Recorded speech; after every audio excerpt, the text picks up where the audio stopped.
US President Donald Trump has ordered a pause to all military aid to Ukraine. Now, this comes just days after an Oval Office blow-up with Ukrainian President Volodymyr Zelensky left the support of his country's most important ally in doubt. Trump has ordered a pause on all military aid designated for Ukraine amid its war with Russia.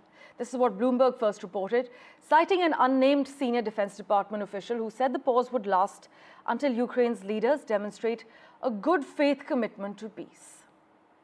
So the latest development is Donald Trump has paused all military aid to Ukraine, according to reports, just days after he had a disastrous Oval Office meeting with Zelensky and European countries announced additional support for Ukraine in its war with Russia. My colleague Maha Siddiqui has been tracking all the finer details. She joins us live at the moment. Maha, any reaction from the White House on reports of the paused aid? Well, at the moment, Parmeshwar, what we are seeing is a situation where the European countries are looking at supporting Ukraine after the fiasco that we saw that happened in the Oval Office.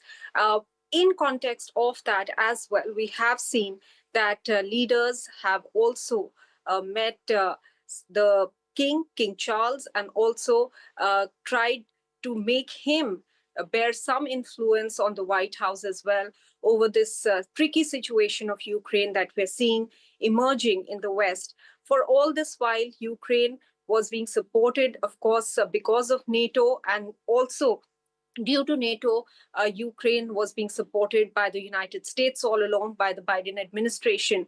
The U-turn that the administration, the current administration, the Trump administration has taken has left them in a lurch currently. However, they are banking on the European nations to band together. But Donald Trump's biggest grudge, if you can call it that way, Parmeshwar, against some of the European countries as well as Canada, has been that they have not been contributing enough to NATO. Now, this is something that the European countries have, in fact, been negating and saying that is not true.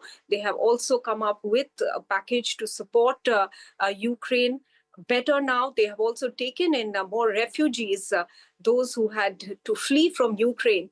But the situation at the moment remains where we are seeing the US going to pause military aid, which will become extremely difficult then for Ukraine to carry on. But this is what Donald Trump and his administration says is the only way out to seal a peace deal between Ukraine and Russia. Right. And Maha, as we know, thanks to the previous administration in the US military aid to Ukraine has topped about $60 billion since Russia invaded in 2022. Maha, where does this leave Zelensky? What does Ukraine's future look like now? What are analysts saying?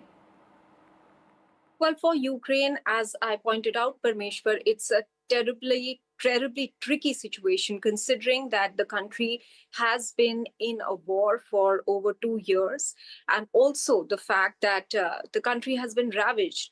The country requires reconstruction as well, which will again require a lot of financial aid from the Western partners. In context of that, now the fact that Donald Trump administration says that the borders that existed before the war started, or before even Crimea was annexed by Russia, going back to those borders is not going to be possible, which pretty much means that that territory of Ukraine will be lost to Russia. This will be lost to Ukraine, will be lost by Ukraine to Russia.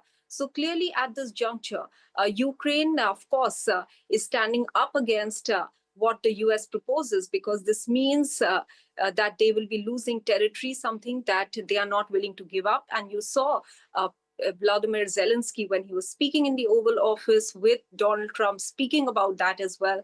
But the manner in which Vice President Vance, J.D. Vance, as well as Donald Trump came on against Zelensky, saying that he needs to be thankful to the United States for all that they have done, and that this is the only way to secure peace and bring an end to the war, is something that the Trump administration is pushing for. The European countries, that is EU as well as Canada, are resisting at the moment any such move, But we will have to wait to see how the situation pans out further. A very tricky situation there, of course, for Ukraine. Maha, as always, thank you so much for breaking down all the details for us.